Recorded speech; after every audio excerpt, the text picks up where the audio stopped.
Hello everyone, good morning and welcome back to my channel. Today, as usual, we are going to be looking at how to prepare well for exams. We will just wait for some 30 seconds for others to join us. Whilst we wait, feel free to like this video. If you're a new person on this channel, try and subscribe and let's learn together, basically. Okay, so feel free to ask any question. If you have any question, just ask it in the chat section or the comments below this video. I'll try as much as possible to upload this video again later when we are done, so that if you have anything to share with us, you can do so.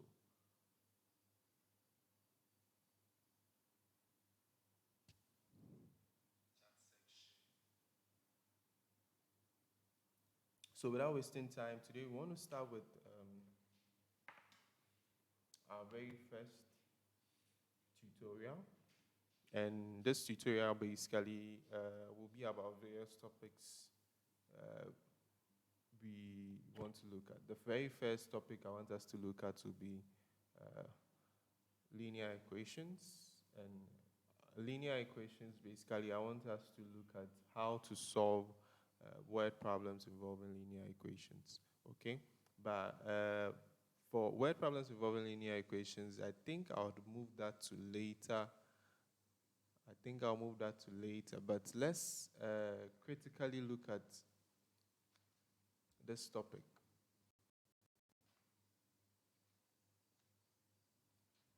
Sorry, just a few minutes. Let me get the notes and then let's critically look at angles, okay? So we want to look at angles and details of angles. We want to look at structures in terms of plane geometry. That's how some books will call it.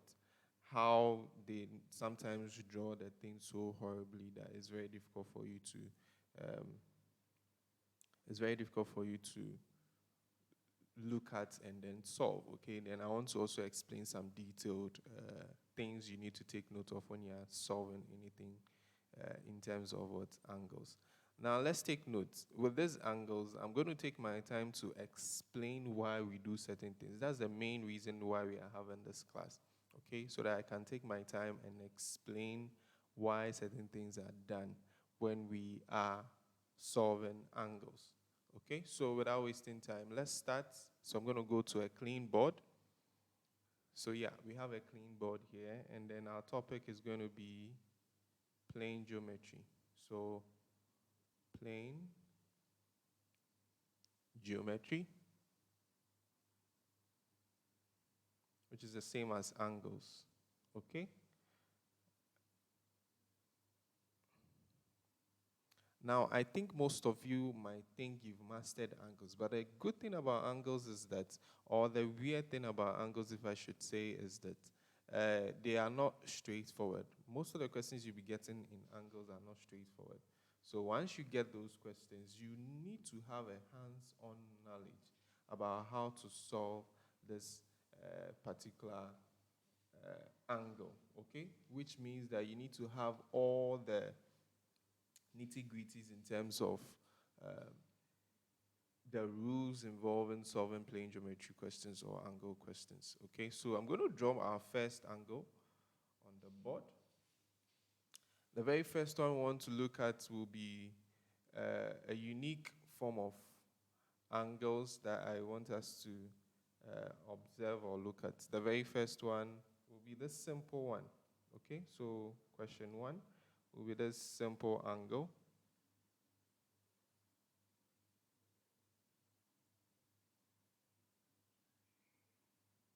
So we have this, and then we have our question to be, let me try and get the angles in it. So we have this place to be 56 degrees, and then we have this place to be 72 degrees, okay? 72 degrees. And then we have this portion that we are supposed to find the angle 4 to be x. Are we okay? So having this, basically, the main point is to try and find the value of x. I want to explain this quickly. Now, when I have something like this, is if I have A here and I have B here, A and B are equal because of a rule called vertically opposite. Okay? Vertically opposite. So with that knowledge, in order to get x, I need to find this angle. Because I need to find this angle. Okay? Because that angle plus x should be equal to 180 because they are what? On a straight line, which forms what? A semicircle. Okay? So angle on a straight line or supplementary angle. So this angle, I'll name it A, and x. So I'll say A plus x. I'm just using this to explain. That doesn't mean this is how you are supposed to solve it. We'll look at the solutions later. So this one is just to help you understand what you are supposed to do. So it basically means that A plus x should be equal to 180 degrees. But before I can do this, I have to find the value of A. Okay? Now, using this principle vertically opposite, when I look at the angles that have been given to me, it basically means that this 72 will also be equal to this angle. Okay?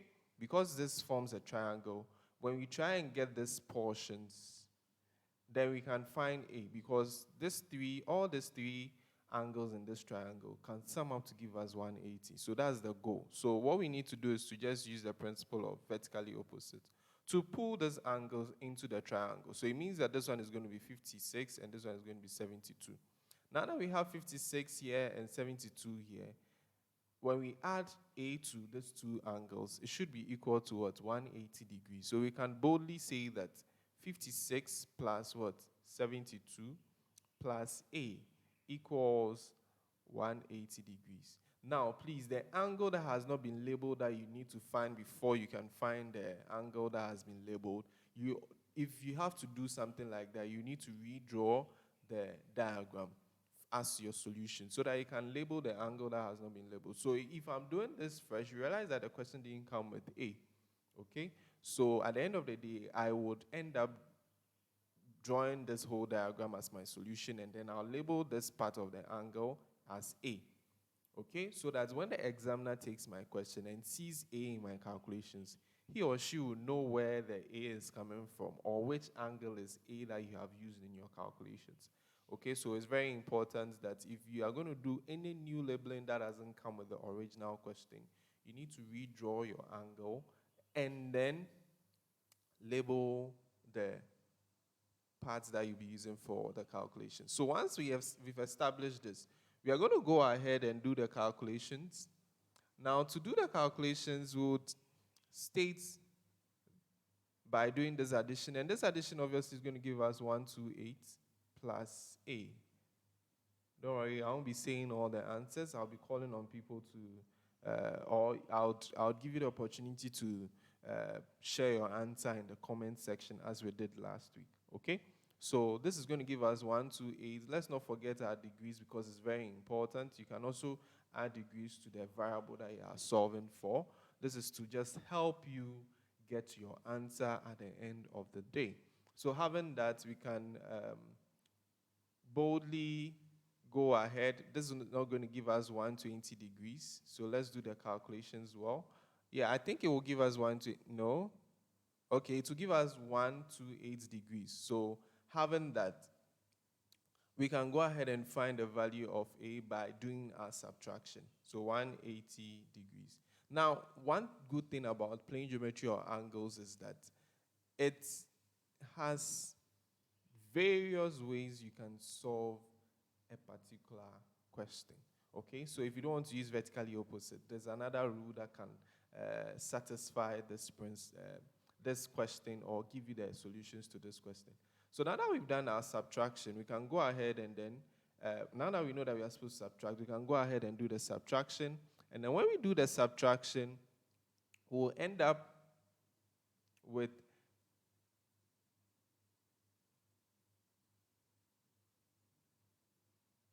Now we will end up with, let's do the subtraction wall, and then we'll see what we are supposed to end up with. Now I did the addition, so it means that this portion is going to be something less than 120. So let's do the subtraction. 180, 128. We borrow 10, 2. This will give us 7, so 5. Okay? So 52. So it means that A is going to be 52 degrees. Now, if A is 52 degrees, okay? If A is 52 degrees, let me redraw this angle, this diagram. So it means this place was 52. We pulled it inside. For this place, we count 52. This place was 56, sorry. And then this place was 72. We pulled it in. And then now we found A to be what? 52. Okay? So we'll fix that there. And then once we fix that there, this is X that they are saying we should find. So we can go ahead and use supplementary angles or angles on a straight line to find our X. Okay? So solving that basically will be 52 plus what? X equals what? 180 degrees. Now when we do the subtraction to find X, it will be 180 minus 52, which will give us what? 128 degrees. So there's a way to do it. Another way to do it is to look at this principle we call, I think I've mentioned this principle before. So another way to do that is to look at this principle I call opposite angle. Opposite exterior angle is equal to what? The opposite interior angles. The sum of two opposite interior angles. Okay, so let's critically look at this. Now we'll have 56 and 72. And then we have X here. Okay, if I pull this in, this will give us 56. This will also give us 72. Now, when we look at this closely, the rule I just mentioned is saying that the sum of two interior angles, these are the two interior angles, is equal to the opposite exterior angle. Okay? Is equal to the opposite exterior angle. It means that when I add this angle and this angle, I should be getting what? It should be equal to X. So I can boldly say that 56 plus 72 equals what? X. And then when I solve, this will give us what? And then you realize that this answer is the same as the answer we had here for this. So whichever method you are comfortable with, you go ahead and then you use that method. Okay? I'm going to give you 30 seconds to work on this quickly. And then if you want to copy, you can copy so that we'll take our next question. Okay?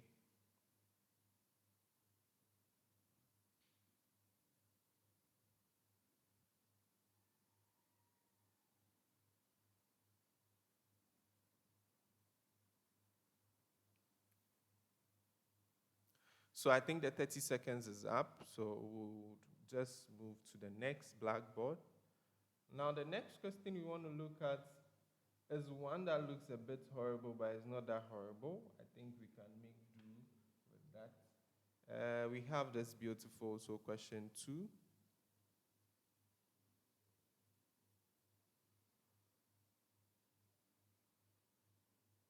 Okay, and then we have this line going this way. And then we have a line coming from this side to join it. So let me see if I can make it a bit broader so that it will look nice.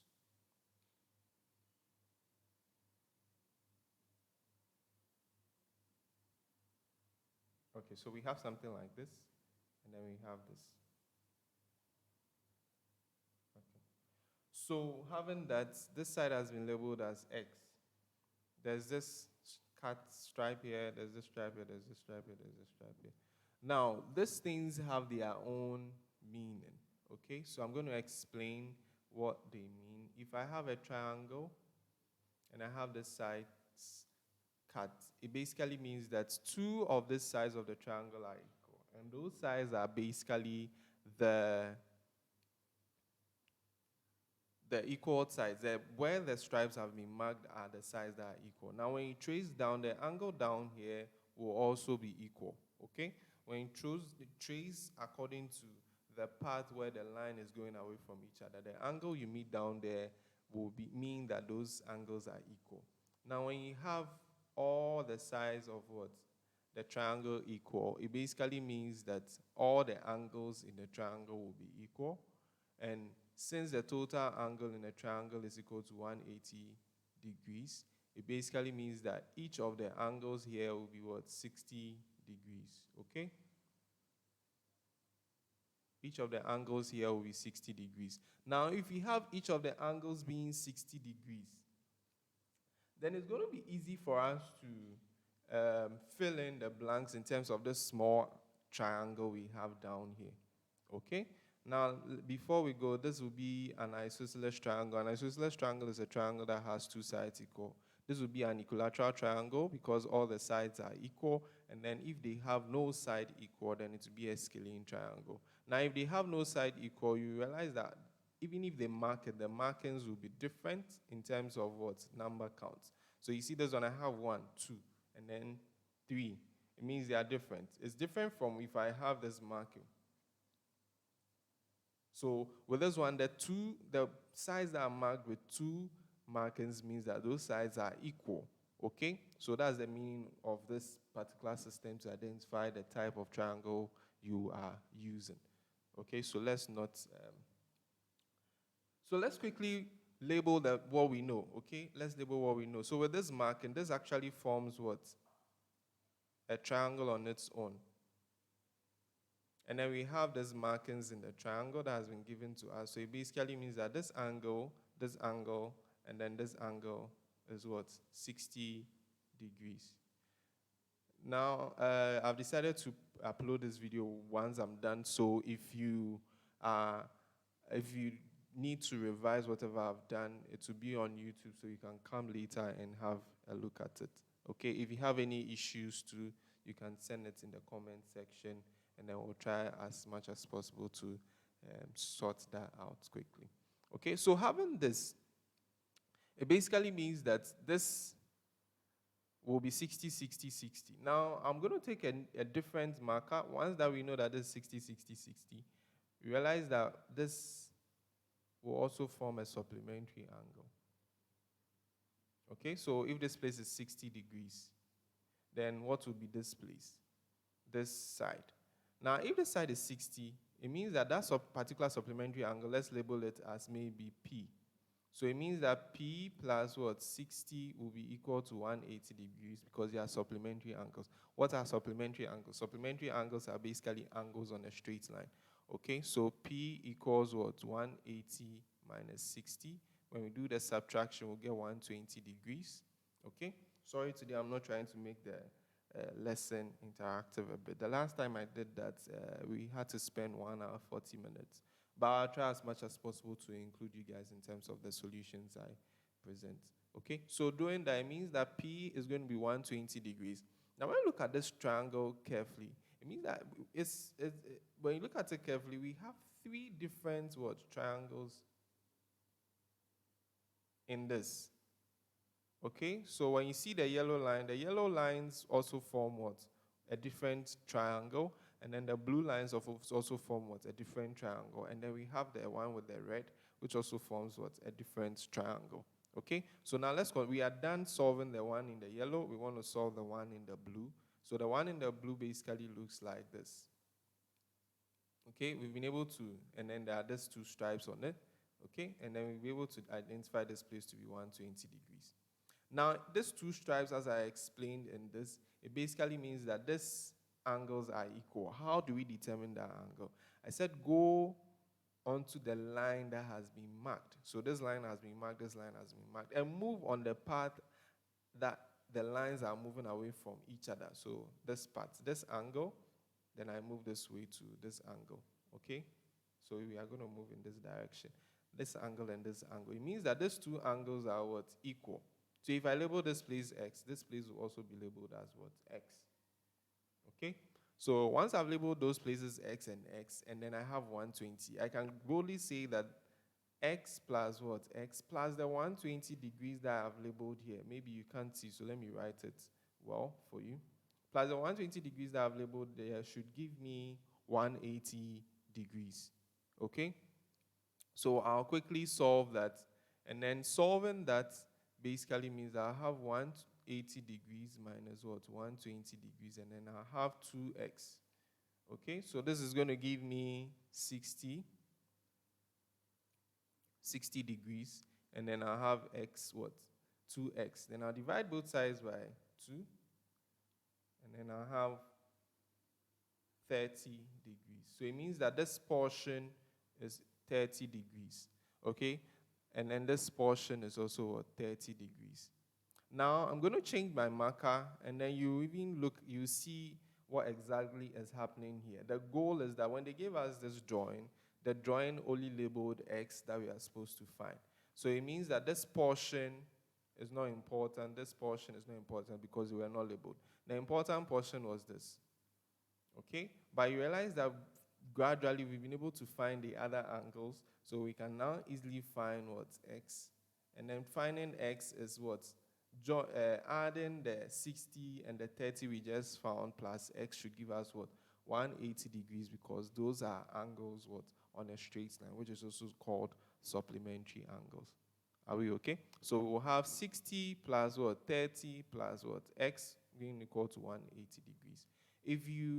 If I know it's a lot of information to take at a go, because some of you are not really okay with plane geometry, but what you need to understand is that this video is going to be uploaded onto YouTube once I'm done. So once I upload it, all you need to do is to just watch it over and over again, and then try practicing without watching the video, and you get the understanding. I'll try as much as possible to also explain some of the rules as I go. So this tutorial is basically not a lecture where I'm just going to solve the questions and then that is it. I'm going to explain why I do certain things. So just pay attention to me.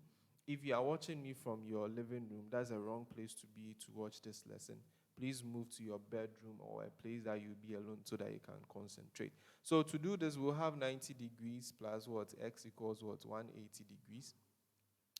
And then we'll have 180 degrees minus 90 because the 90 goes there, then x. And then obviously we'll have this to be 90 degrees. Okay, so it means our x is actually equal to 90 degrees.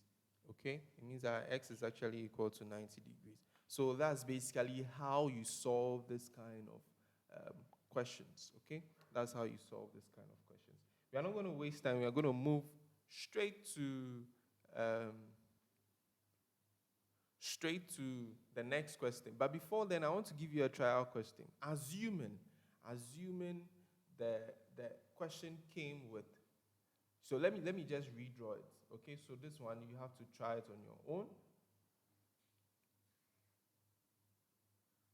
It will be the same question, but I'll just make some 2 changes, and then you are supposed to use those changes to find the new angle I'm going to label. Okay, so it's the same question with a mark. Okay, and I mark this place too.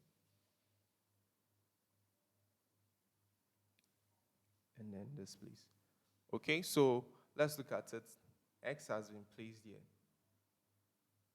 And then Y has been placed here.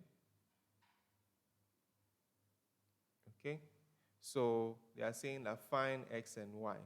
So the first one was just X. The second one, I've included 2 labels, stripes or marks on the sides up there, and then they're giving you an extra labeling to find. So try this. I'm going to give you 30 seconds to copy. When you're done copying, just type in the comment section that you're done copying so that I can move to the next slide. You have 1 minute to copy this quickly. 1 minute to copy this quickly.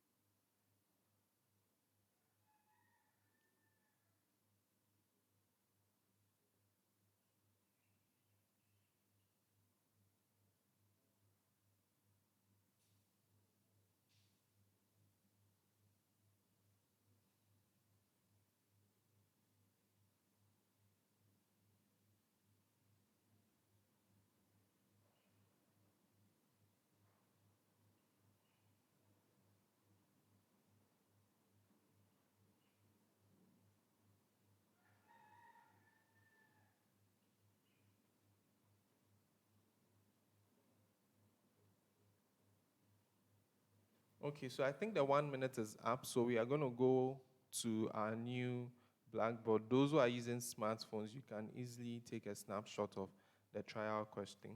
Don't be scared that there's no angle given, but once you understand the marking on the line system, you'll be able to do that. So we are moving to the next slide. Now the next slide, the next Blackboard. Now the next Blackboard, which will be our question 3, okay, which will be our question 3. The drawing looks a bit horrible, but you shouldn't worry about it. If you understand the principles, you'll be fine. And then trust me, I'm going to discuss all the principles that you need to know in order to be able to solve this kind of question. Okay, so we have 78 degrees. We have C here, C degrees. We have 19 degrees. And then we have 56 degrees. And then there's this markings here. So I believe we understand the marking system now. And then we have A degrees, okay? So when you look at it closely, you realize that arrowheads have been given to you. But when you monitor this closely, the arrowheads given to you will not really help you to find anything. Besides, if you want to use the arrowheads to indicate that you can get alternating angles, corresponding angles, and all that, fine. But there are other ways to do this. Let's start by what we were just taught. Okay, that's what we just revised, which is the striping or the marking system.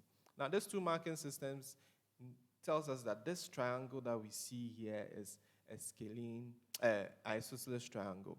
Isosceles triangle, not a scalene triangle. Isosceles triangle because two sides are equal. Okay? Because two sides are equal. It means that what? Once two sides are equal, two angles in this triangle will be equal. How do we find those two angles in this triangle? Basically by tracing the lines that we have there mark on. Okay, so we'll trace the line that we have the mark on in the direction where the lines are moving away from each other. So it means that if I go this way, the lines will go and meet at the top here. So that's not the direction I need to go. I need to go in this direction. Okay, so that's the direction I need to go to discover which angles are equal. Okay, so once I go in that direction, you realize that I'll get an angle here, and then I'll also get an angle here. It basically means that these two angles are what? Equal. So if this place is 56, this place also will be 56. Once I know this 56, then it is easy for me to find A, because A plus 56 should be equal to 180 degrees because of angle on what? A straight line. Okay? Once I've been able to establish that, then I can go ahead and find my A, and then I have to just do a subtraction. Okay, so doing my subtraction, basically, this is going to give me A to be 1, 2, 4. Please check that for me quickly. You can send your answer in the chat section. Check that for me quickly. Okay, 1, 2, 4. Okay, so I'll still go ahead. If you think that's not the answer, you just let me know. I'll see it in the chat section and then I'll correct it. Okay, please try as much as possible to stay on the tutorial. Don't go off, because this is not the only topic we'll be doing. We'll be looking at other topics. This is the last but one question we are solving in terms of plane geometry, and then we'll look at something else. Okay, so having that, we have A to be 124 degrees. Now that we found A, we want to go ahead and see if we can find, okay, so there's B here. Sorry, I didn't bring that. So we're going to go ahead and see if we can find B or find C. Now I think I would prefer finding, how do you call it? I prefer finding C, basically because when I look at C, let me change the marker. When I look at C, C can easily be found because if I do this, I'll get what? Supplementary angles or angle on a straight line. Okay, so C will be 56 plus what? C plus 19 equals what? 180 degrees. So you realize that all this scary 78 with the arrows and all those things might not really be necessary for you to use. Okay, and sometimes they bring those things to distract you. So with plane geometry, I always advise that start from the simplest, what you can easily find, then you go to the complex one. Don't start by doing complex things. You will end up deviating. So to do this calculation, 56 plus 19 should give me, I think, 75. Okay, so then again, please check that answer. Please check that answer. So when I do my subtraction, I should have, this should give me 105, yes, 105. So C is 105 degrees, okay? C is 105 degrees. Now, moving on, we want to go ahead and see if we can find B. Now, finding B, because of these two stripes here, we've established that this angle is, well, 56. So, the angles in a triangle will sum up to give us what? 180. So we can say 56 plus what? Another 56 plus what? The B up there should give us what? 180. So solving that, when we add the two, we should get 112 plus what? B equals what? 180 degrees. Okay, please check that if it is 112. And then we have 180 degrees minus 112. And then when we do that subtraction, we should get something like 68. Yeah, 68. Okay, so it means that we've been able to find A. Okay, we've been able to find C, and then we've been able to find B. Okay, so by just doing simple things, and then the simple things are what? Knowing that this particular triangle is what? An isosceles triangle, and then using supplementary angles to solve almost everything in it. So at the end of the day, we didn't even use the arrow and then the 78 and all that. Now, take note, in plane geometry questions, you will not necessarily have to use every angle that has been labeled for you. Okay? So it doesn't mean that you should be able to use what the 78 to do your calculations. Once you can get easy ways to find the labeled portions with letters or variables, you are good to go. Okay, so you don't necessarily have to go compulsory to use the 78 here. We didn't even bother about it. We didn't even use it. We didn't even care about the arrowheads, but we were able to find all the sides. Okay, so that is it. Now we want to move to the last question relating to this. I want to move to the last question relating to this. And with that question, we'll do some form of algebra. Okay, so once we are done with this, we want to move to another topic.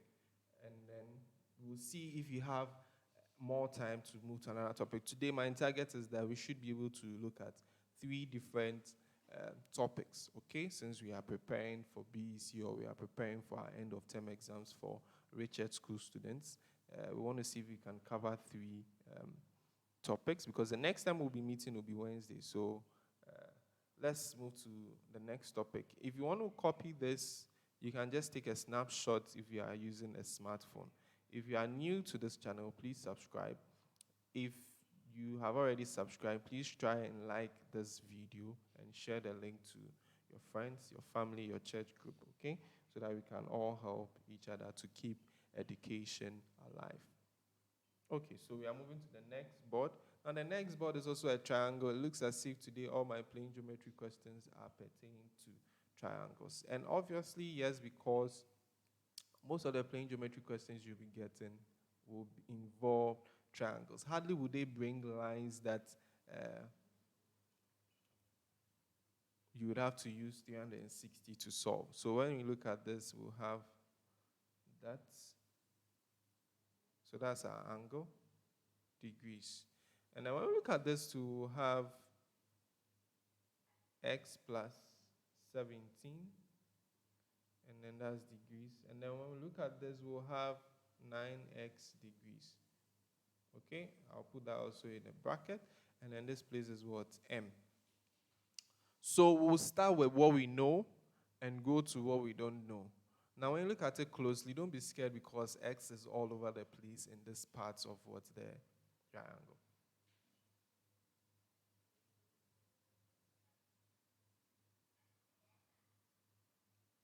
So that is it. Someone is asking a question that when you use the 78 and then, yes, it will work because that will give you what we call, let me go back to it and look at it well. So she's saying that if we use the 78 and that, so you see the structure of this angle, we don't know if it is a straight line. But I think that's the reason why they brought this arrow, okay? So her question is that if we use the 78 plus the 68, it doesn't give 180 degrees. Yes, it won't give 180 degrees basically because the structure here is not a straight line, okay? The arrow here doesn't mean that this side of the triangle is what? A straight line. So it might not be a corresponding what? Angle. If I get your question right. If I don't get your question right, please restructure your question and I'll get back to you. So let's get back to this beautiful triangle that I have drawn, and then we'll see how best. Now we'll go quickly to try as much as possible to be able to find the portions that have been given to us. Now the best principle we can use here is the principle that says that when you have a triangle, and in that triangle you have two, let's even say three. All the sides have been labeled, okay? It doesn't matter whether it's a scalene triangle, it's an isosceles or an equilateral triangle, okay? So once you have the sides and you have an exterior angle, why am I calling this exterior angle? This is an exterior angle because it is outside the triangle, so we'll call it an exterior angle, okay? So once you have an exterior angle, this exterior angle is equal to its opposite interior angles. So the sum of its opposite interior angles. So it basically means that when I have an exterior angle and I look to the opposite direction and I see two different angles, when I add those two different angles, they should be equal to the exterior angle. We are going to apply this principle to solve this diagram we have here. So it basically means that this exterior angle we have here, let me change the color of the marker. It basically means that this exterior angle we have here will be equal to the sum of these two interior angles because they are what? Opposites. Okay? So that's the principle we are going to be using. And then using that principle, it basically means we are going to be adding x plus 17. Okay? We'll put that in a bracket and then we add then 2x plus 7. And this should be equal to 9x. Let me go over what I just said. When I have a triangle, and then all the insides of the triangle have been labeled, or whether it has been labeled or not,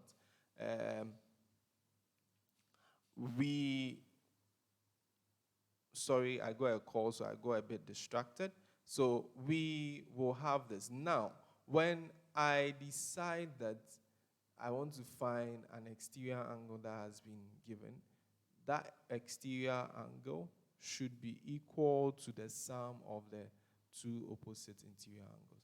We can't say these two opposite interior angles will be equal to z because z is also an interior angle. Let's not forget that, okay? So x and y cannot be equal to z, but x and y, when you sum it up, will be equal to what? A. So basically, that's what I've used to write this linear equation out. Now, since it's a linear equation, we're going to solve some form of algebra quickly. So this addition throughout, so we don't really need to bother about the brackets. So we'll just do this in group-like terms quickly. So x plus 2x plus 17 plus what? 7 equals what? 9x.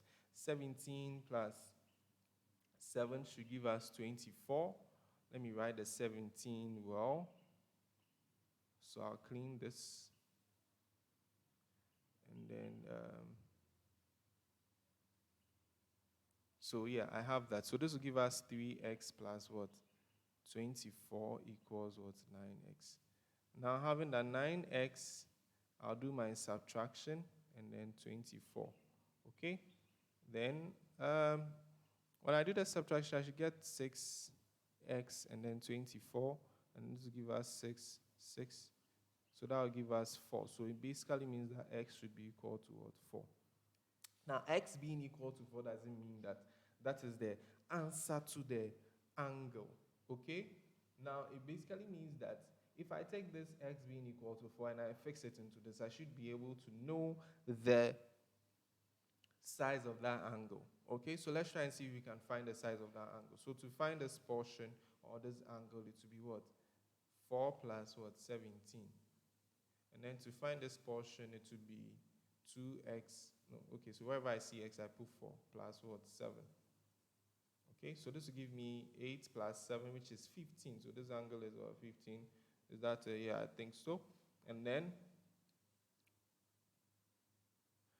this angle is also 21. So we can easily find this angle.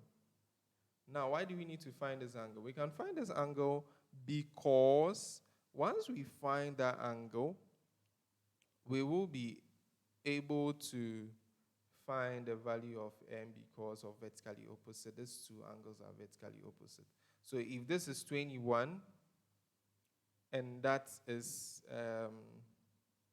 15, when you add and then you subtract it from 180, you get your answer. Or you can easily do supplementary angles for m and 9x. So that would be 4. So this will give us 36. So this 36 plus what? M should give us what? 180 degrees. So that's another way you can solve it. And this will give us 180 degrees minus what? 36 degrees. And then when we do that calculation, we will have, yes, so x is 4. Thank you very much, Oreku. I think that's Oreku the last time he told me. I don't really forget things, so. Okay, so basically that will give us 144, okay? And 144 is a perfect square. So that brings us to the end of this particular angles topics. Those who are joining us now, you are late. We've done almost 40 minutes of the lesson, but then again, I'll try as much as possible to upload this lesson to YouTube once I'm done. So ensure that you go back and watch it from the beginning. It is going to help you. Now, before I go, what I want to do is that I'll give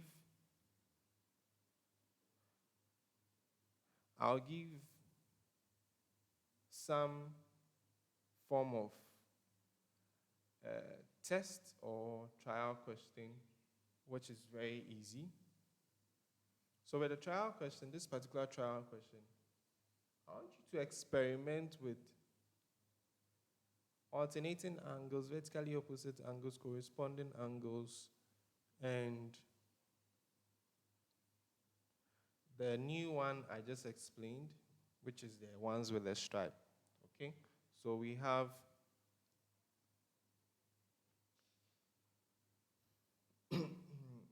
A, B, C, D.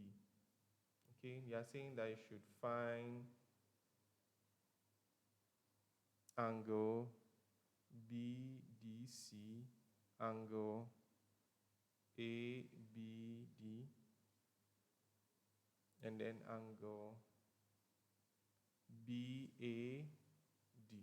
Okay, so that is about, we've been given 65 degrees here, and then we've been given 50 degrees here. So this is your assignment. The arrowhead shows that, and then this place is P, R,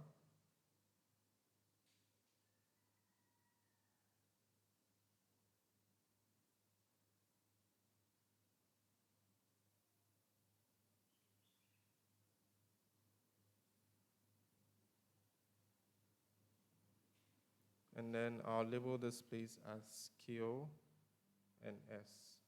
Okay, so that is it for the trial question. We are going to move quickly to another topic, but I'm going to give you some few minutes to solve and finish this. Now, today's question, we want to look at shapes, trapezium, parallelogram, sector, and all those things. We want to look at those shapes, and then we want to look at how to identify them. We want to look at how to find the difference, and then we also want to look at how to find their area and then perimeter. Okay, so that's our next topic. Why am I drawing more points on the diagram kind of questions? Because the diagram kind of questions, if they want to complicate your BECE or WASI paper in terms of mathematics, they bring a lot of diagram questions, because with that one, the student will have to think. It's not a straightforward answer. You'd have to use the diagram, you'd have to think and come up with the answer. Okay? So we'll quickly look at that.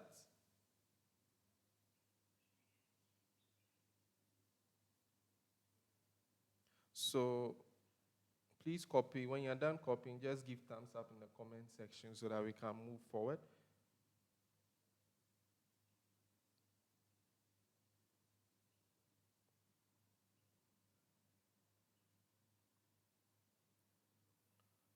So 30 seconds more to finish copying.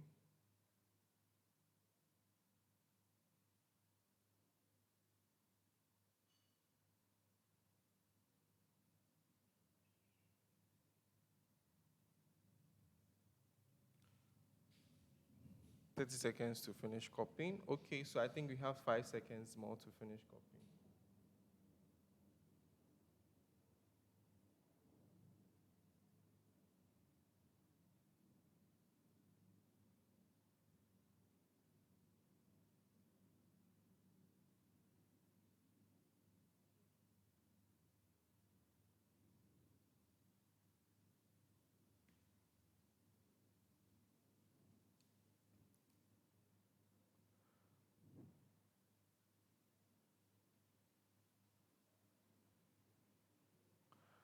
Okay, so basically that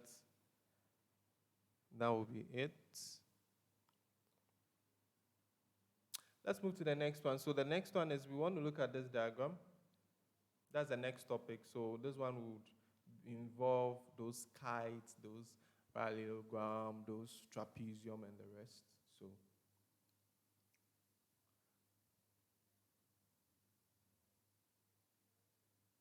So we have this. If you really think you know the shape I'm trying to draw, please comment in the comment section below.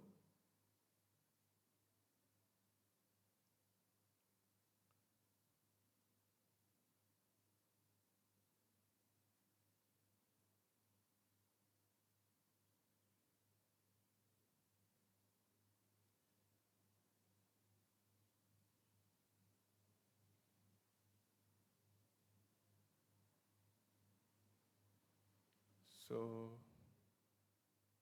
this is 2, okay? Please, whilst I'm drawing, you also draw with me so that we can be on the same page. So what diagram do you think this will be? What diagram do you think this will be? Let's check in the comment section. Let me draw another one. We'll also answer that. So let me just draw it so that you draw that too.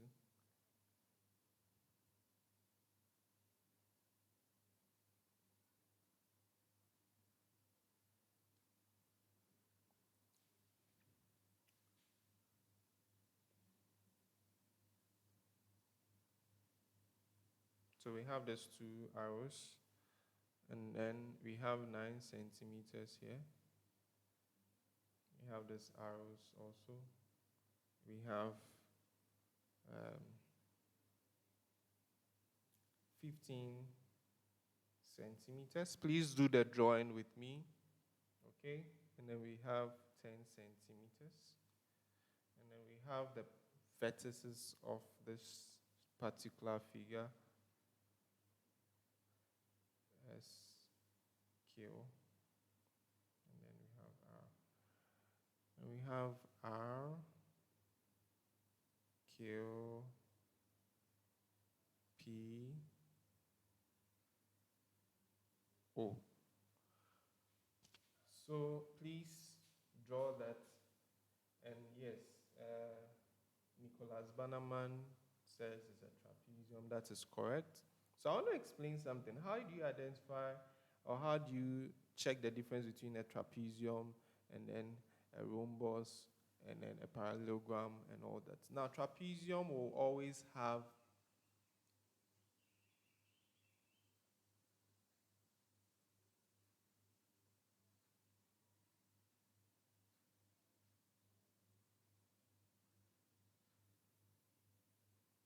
so with trapezium, you always have a right angle triangle in it, okay? With a trapezium, we always have a right angle triangle in it. What do I mean by you always have a right angle triangle in it? You always have a triangle that is like this, okay? So that is how you identify whether it is a trapezium.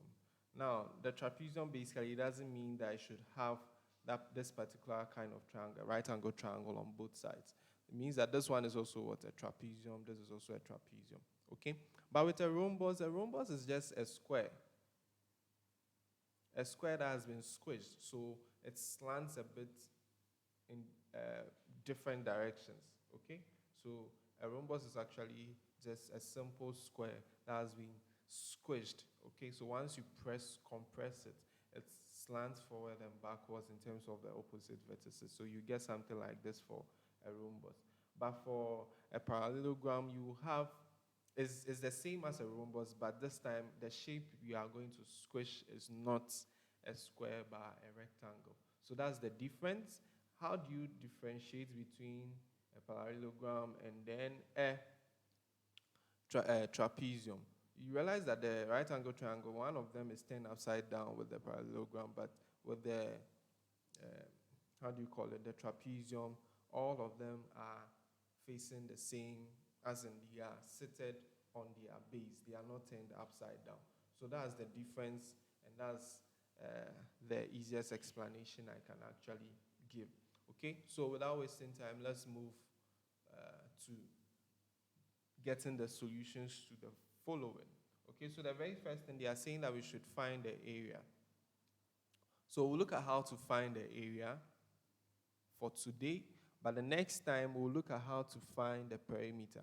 Now with trapezium, because of the angles involved, we would have to look at how to find them using Pythagoras theory, especially with the slanted sides, okay? And we don't have that knowledge now, so we are not going to look at it. I would have to teach Pythagoras theory, which means what? I would have to teach right angle, triangle, in terms of what? Its concept, so that it can help us find the slanted side, which is the blue line I've indicated there. So these are the slanted sides. So when you are asked to find the perimeter for a trapezium, you would have to go around the trapezium, which means that the slanted sides of it would be very, very important for us to find, okay? So let's just go ahead and find the area. So we're going to find the area for both trapeziums. We're going to find the area for both trapeziums. Okay, so without wasting time, let's spring into action. So let's first of all understand the formula for finding the area of a trapezium. So we have area being equal to half into bracket the sum of opposite sides multiplied by the height. Okay, the sum of opposite sides multiplied by the height. Now, in order to know which one the height is, sometimes they will put this square here indicating that that is 90 degrees. Now, once it's the 90 degrees, it means what that line is perpendicular, and once it is perpendicular, it means that's the height of the shape. It's not only for trapezium, it applies when you are solving what triangle questions, okay? Now, how do you identify the sum of opposite sides? You identify the sum of opposite sides by basically looking at the sides that are parallel to each other. So this side and then this side. They are the opposite sides. They will never meet. Okay? Now, the opposite side, one is longer and then the other is shorter. Okay? One is longer and then the other is shorter. So it basically means that if I want to simplify this formula, it's going to be half A plus what? B times what? H. Now, how do we identify A? A can be identified with the shorter part, which is the top, and then B can be identified with the longer part. Now, the longer part is not only going to end here. It means that we are going to include what? 20, and we are going to include 16. And then, because this is what? A rectangle, it means that this place is also 30. So, all this length will be the B. Okay? So, the short side and then the long side, you sum it up. Then you multiply it by the height and then you divide it into two portions. Let's not forget this formula. How do you find the area of a trapezium? You look for the long side and the short side. How do you identify the long side and the short side? You identify the long side and the short side by basically looking for the parallel lines in the trapezium that will never meet, and they are horizontal. Okay, so the long side will be the 20 plus the 30 plus the 16, which I've indicated as B, and then the short side will be the 30 centimeters, which I've indicated as A. Okay, so let's look for A. A is what? 30 degrees. Our height obviously is going to be what? 20 degrees. This is our height. Okay, so our height is also going to be, sorry, am I using degrees? It's because we just did angle. Centimeters, okay? Centimeters, not degrees. Centimeters.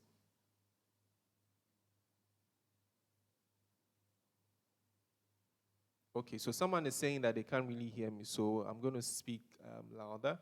The reason why you can't hear me is that I'm using the mic, so the mic filters all the noise out of it. So try as much as possible to also maybe use an earpiece, or you can increase the volume of your device, okay? But I'll try as much as possible to talk directly into the mic, okay?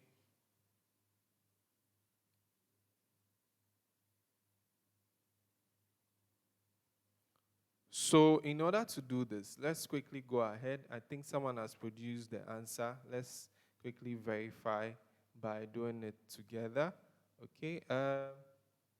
So, Oreku, your answer, you would have to check it again because it is not correct. I think you made some changes to the answer.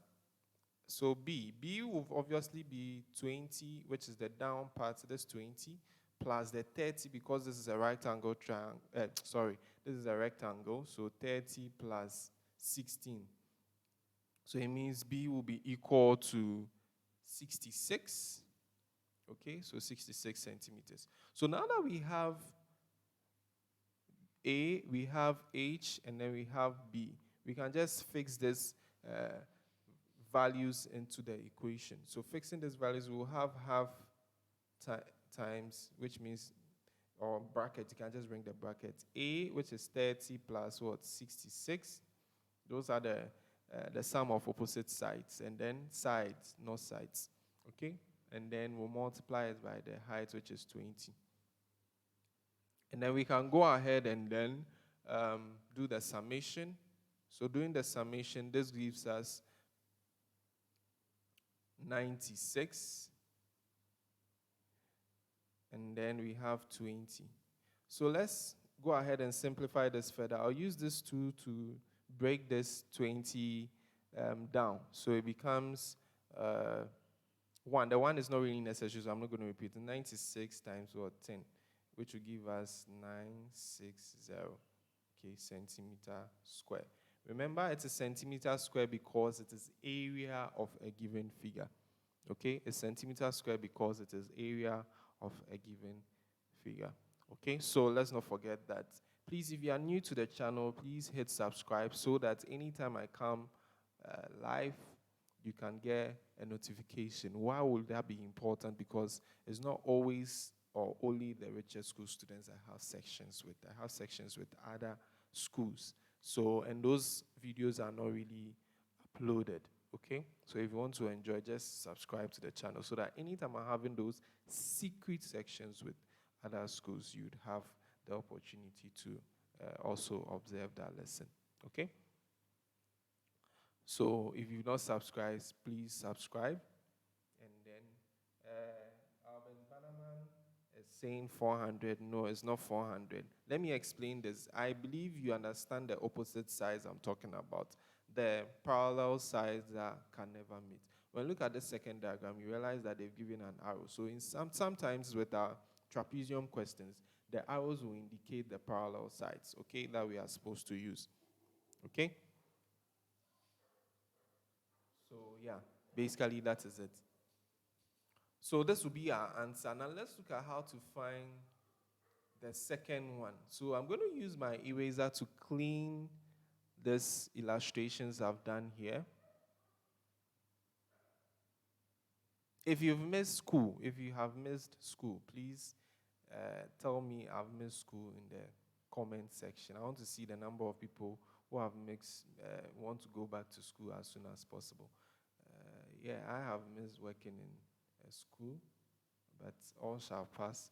We are praying that this disease or whatever goes away as soon as possible so that we can get back to our normal lives. What have I been up to? Well, I've been up to just learning new things like developing websites, developing apps. And I'm working on an app that would provide quizzes on a pen drive. So all you need to do is to just get a pen drive, plug it into your computer, and it will have all the past questions to the recent ones. So once you plug it in, it will be timed and then it will save your progress. So for candidates who will be preparing for BECE, that will help in order to see which of the past questions you are struggling with and which ones you are not struggling with. And then it will, at the end of the day, calculate your total percentage when you are done solving all the past scores. We are hoping that we'll cover from all the core up to even French. Okay, so I'm not sure of Ghanaian language and then the BDT past questions, but we'll see how best we can include those ones. So stay tuned. We are hoping that this product should be out before the end of this month, all things being equal. So with that one, it's just a pen drive, plug and play. You click on the software, it comes up. It has your profile. You start any of the past questions, and then it will mark it quickly for you. So with that one, you don't need internet. You don't need to go to Think Academist. All you need to do, it's also a Think Academist product, actually. So all you need to do if you don't have money to purchase the courses, you purchase that pen drive. You don't even need to purchase any Aquila Pasco or anything. Once you have that pen drive, that is it, because it's going to time you, which is, I think, is very effective in terms of the exam. So let's move on to this question. Now, this question will be used, or we can use the same method because it's also a trapezium. So let's look at the long side. Now, this one, they've made it easy for us to identify the long side. And then this arrow here tells us that it's perpendicular. So which means that this will be our height. This will be our height, but the height is not normally outside. Once these two arrows have been indicated in it, it means these two sides will be equal. So this will also be 9 centimeters. Now, once we have these two arrows at the top and they are horizontal lines and they will never meet, it basically means that this is the parallel sides. So when we look at this parallel sides, this is a right angle triangle. Now, this right angle triangle means that this 15 will be the same as the length here. So this will also be 15. Okay? So let's write our formula. Our formula is half the sum of what? The opposite sides and then the height. So now when I write A and B, you should know what I'm trying to say in terms of A and then B. Okay? So doing that, we'll have half of what? Into brackets 15. Why 15? Because the small part plus what? The B. The B will give us 15 plus this side, okay, because this is the longer side. So 15 plus what? 10, which will give us 25. Someone will go and say 150, I know, but this will be 25, okay? So 25, and then we are going to go ahead and then do our calculations for that. We'll go ahead and do our calculations for that. And then the height is 9 centimeters. You don't really need to write the units. You don't need to write the units. All you need to do is to solve for us. So we'll look at that. Now what we'll do is that we'll do the summation. So this summation should give us 40. So it will be half into bracket 40 and then times 9. Now because we want to get rid of the fraction in it, all we need to do is to quickly break that down. So breaking that down with the 2, 2 here, 1, 2 here, 20. So we'll have 20 times 9. And then 2 times 9 is 18. Then we'll add our 0. So this will give us centimeter square. Why centimeter square? Because it is area of a trapezium. Please, the centimeter is very, very, very, very important. Okay? It is very, very, very important. So let's not forget the centimeter square.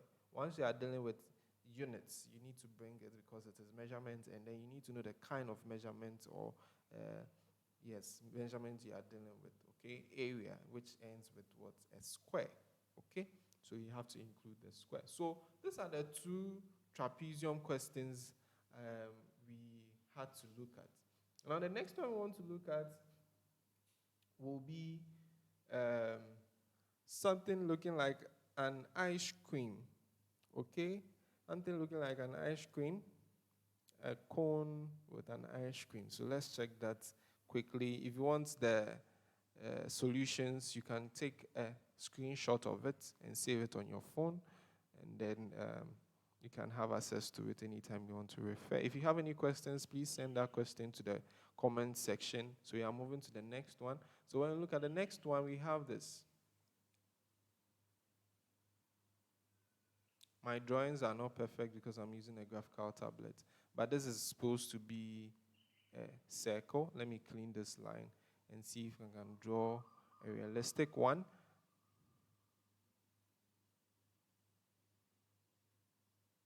Okay. Okay, so when we look at this closely, this one we have 25 centimeters, and then we have 24 centimeters. Okay. And then they are saying that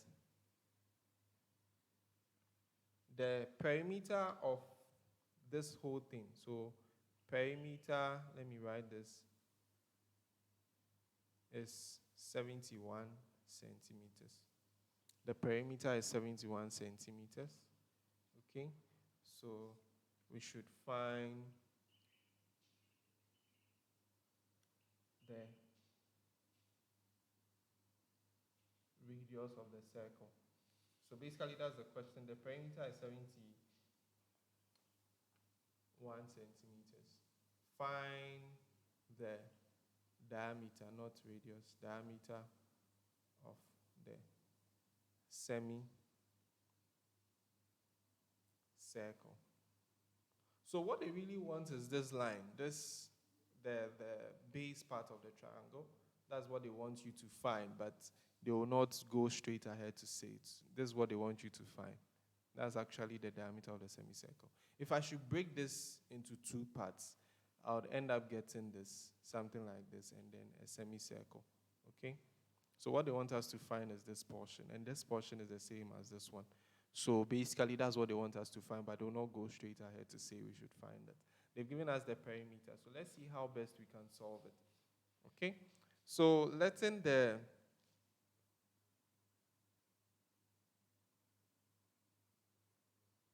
length of the semicircle, we are going to represent it with a number.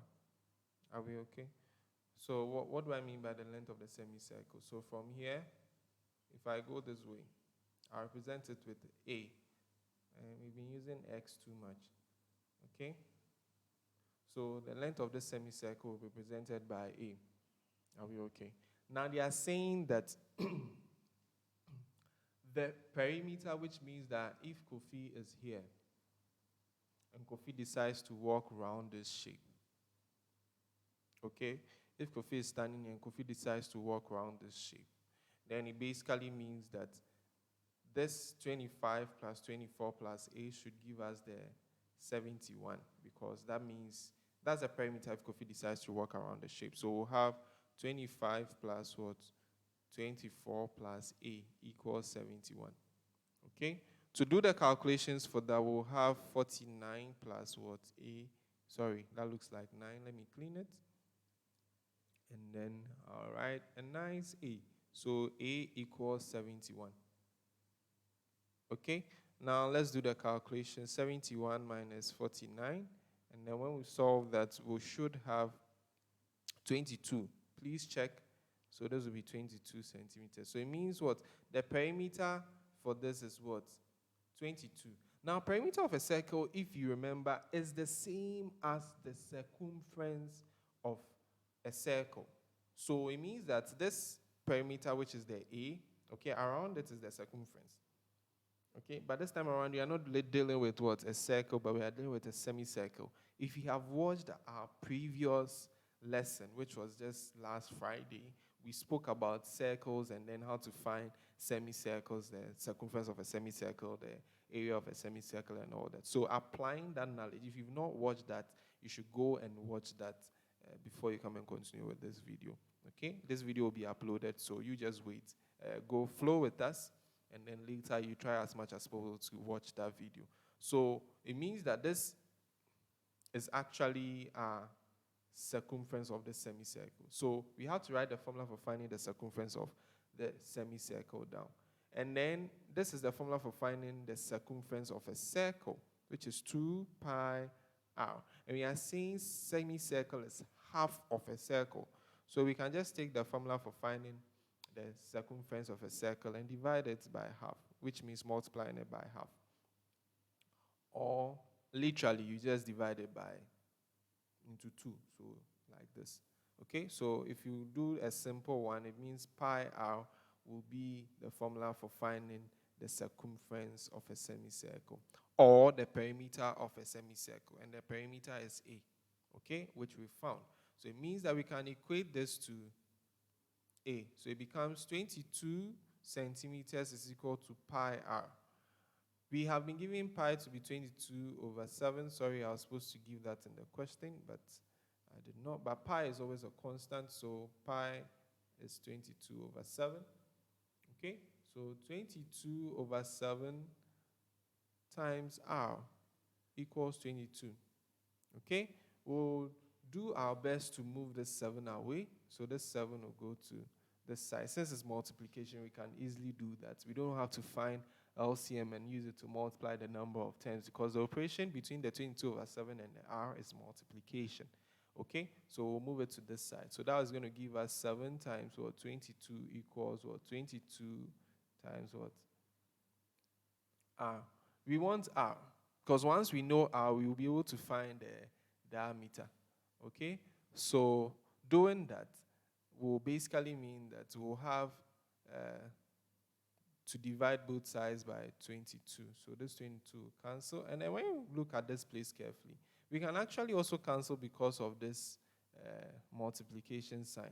So doing the cancellation, this will cancel this, and then we'll have 7 equals what? R. So R equals 7 centimeters. Okay?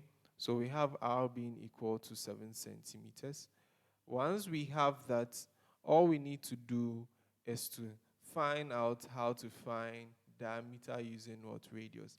And diameter is actually twice the radius of a circle or a semicircle. So once we've established that diameter will be 2 times what? 7, which will give us 14. Okay? So we found the diameter, which is a unit, so you have to bring the unit. So the diameter of this particular figure, which has a perimeter of 71 centimeters, is 14. Okay? This might look a bit complicated, but if you apply all that you have studied, I told you math is all about application. So if you apply all that you've studied, you should be able to get answers to questions like that. We'll look at our very last question for today, and then we'll call it a day. We've actually had more than 1 hour. I try as much as possible not to go beyond 1 hour, 30 minutes, but we've actually had 1 hour. So we will look at the very last thing for today, and then we'll say bye-bye to each other, and then we'll meet on Wednesday.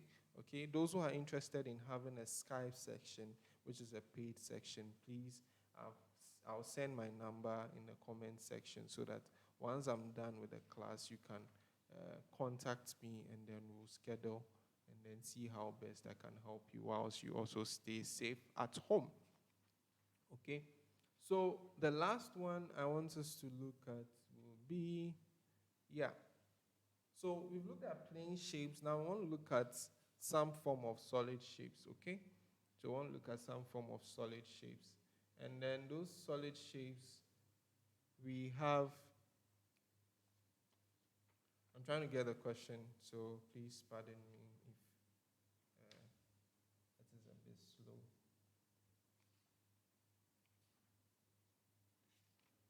Yeah, so we want to look at cylinder.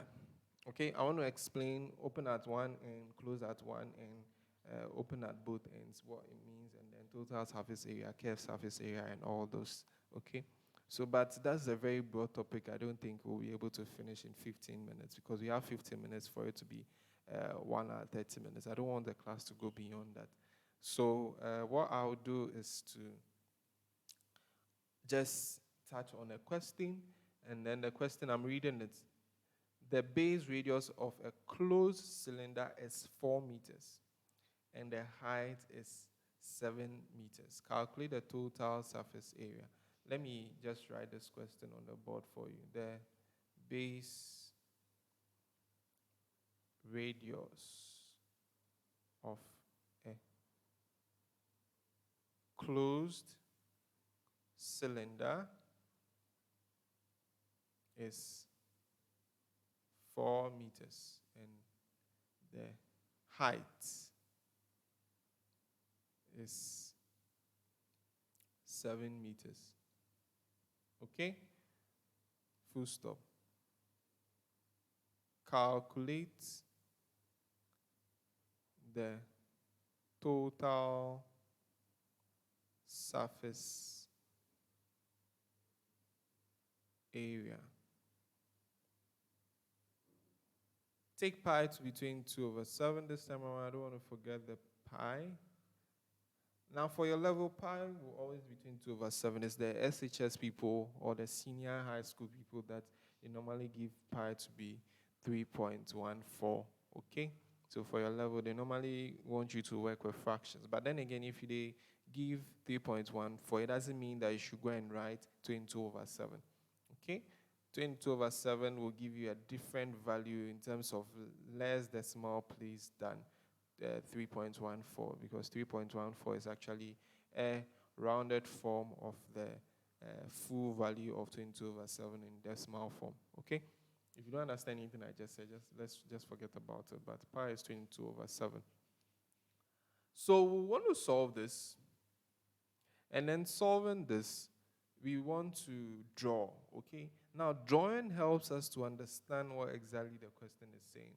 So it is saying that, first of all, it is a closed cylinder. Oh, my cylinder looks horrible. Let me see if I can clean the sides and then get a straight line. Let me just clean the whole thing. So let's see. So I have this, and I have the straight line. Wow. Oh, wow. Okay, I think this is better. So this is my cylinder. And then I have the height of the cylinder to be 7 meters. And then I have the base radius. Now, base radius, it doesn't matter whether they say base radius, but this is what they mean. The radius of the cylinder is 4 meters. Okay, why do we need the radius? Technically, if you take a cylinder and then you create the net of a cylinder, you get 2 circles with what? A rectangle. Okay? So, in order to, when you're solving the area, it basically means finding the area for this one, finding the area for this one, and then finding the area for this. So those are the 2 shapes you need to find the area for. Now, with some of the nets, it will depend on the type of cylinder you are working with. If it's a closed cylinder, it means it will have the 1 and 2 circles. If it is opened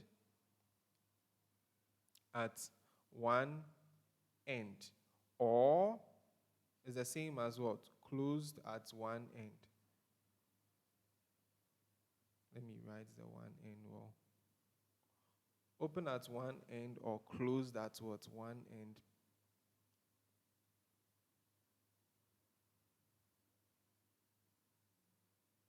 It's the same thing, okay? They are the same. Let me draw that thing. I don't know why my handwriting is getting bad on this graphical tablet. Okay, so they are the same. Now, open at one end, close at one end. But then the net of it is going to inform us on how we need to solve this. It basically means that it will have only one circle. So just this one. And then you concentrate on this rectangle. Okay? So when they also say open at both ends, it means that it's not going to have any circle. Okay? It means that it's not going to have any circle. That is very, very, very important. Okay? That is very important. So now they are saying that our cylinder is closed at a closed cylinder. They didn't even say closed at both ends, but a closed cylinder means that both the top is closed and then the down is also closed. So it's supposed to have the two circles when you draw the net. Now, how do you find the total surface area? Total surface area basically means that if you take your pen or pencil and you use your hand to pass all the surface will be made up of the shape that makes the pencil. If you take your book and you want to use your hand to pass all the surface of the book, all the surfaces of the book, it means that you are going to cover all the shapes that form the book. Okay? Let me take a typical example. If I have a box and they said total surface area of this box, it basically means that my hand is going to pass all the faces of this box, which means all the rectangles of this box will be touched. Okay, so if they say total surface area, then it basically means that we would have to include all the areas of the rectangle in this particular box. That's just by the way. So this one means the total surface area basically means that we need to find the area for the circle 1, the circle 2, and then the rectangle. Are we okay? So in order to do that, basically, there is a formula for finding that. Okay? There is a formula for finding that. Now, with that formula, coming, let me see if I can get.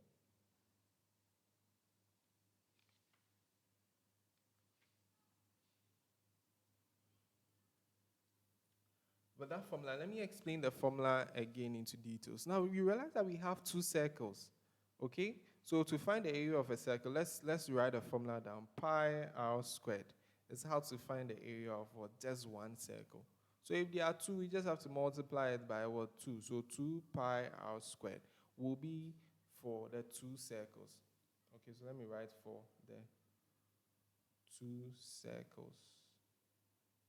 Okay? And then to find the area for a rectangle, so this is a rectangle.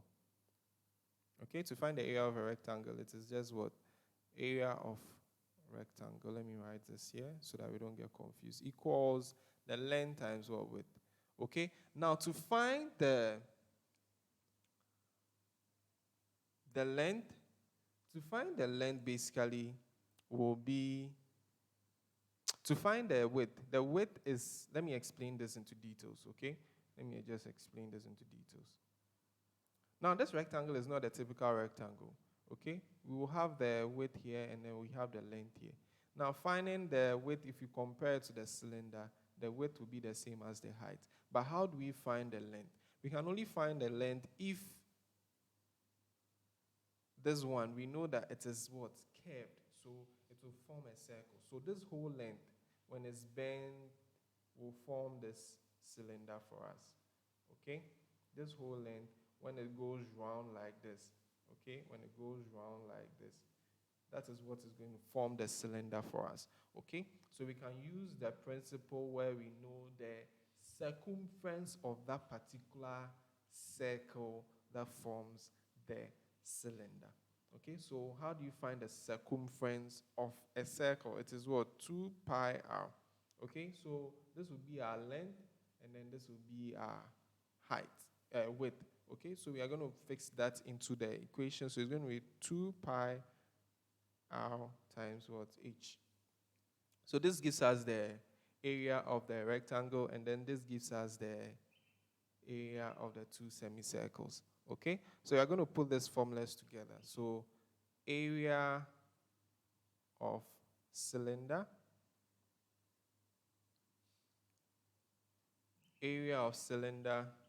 equal 2 pi r squared, which is for both circles, and then plus, okay, so there are three different shapes. We've joined the circles to make a one, and then the other one, so it will be plus 2 pi r h, okay? That will be for the area of the rectangle.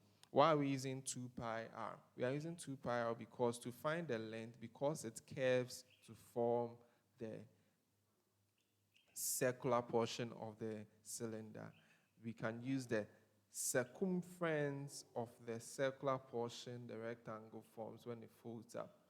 And that is what? 2 pi r. Okay? So having that, we can then just fix in our variables. We know pi to be 22/7. We know our radius to be 4 centimeters, and we know our height. So let's quickly spring into action. We'll have 2 times what? 22/7 times what? 4 square. Okay? And then we'll put that in bracket. We'll bring our addition. We'll put this one also in bracket. 2 times 22/7 times what? 4 times 7. Okay? And then solving this, this will give us 16. We'll do our calculations. This will give us 16. This will give us 44/7 times 16. That should give us,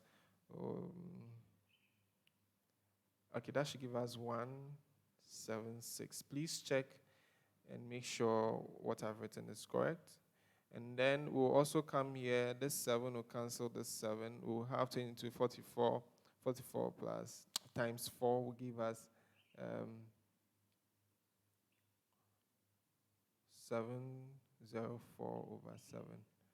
Okay, so having that, we can go ahead and then do the calculations we are supposed to do.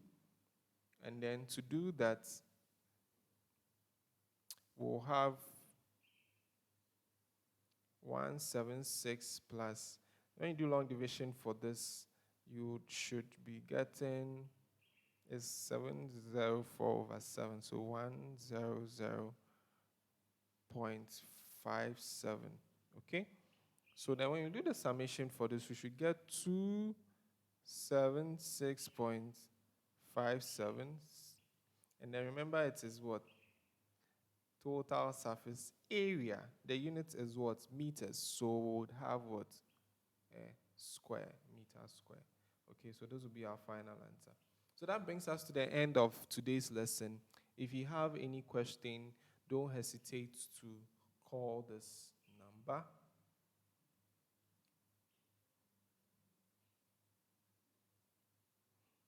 You can also send a WhatsApp if you have any issue.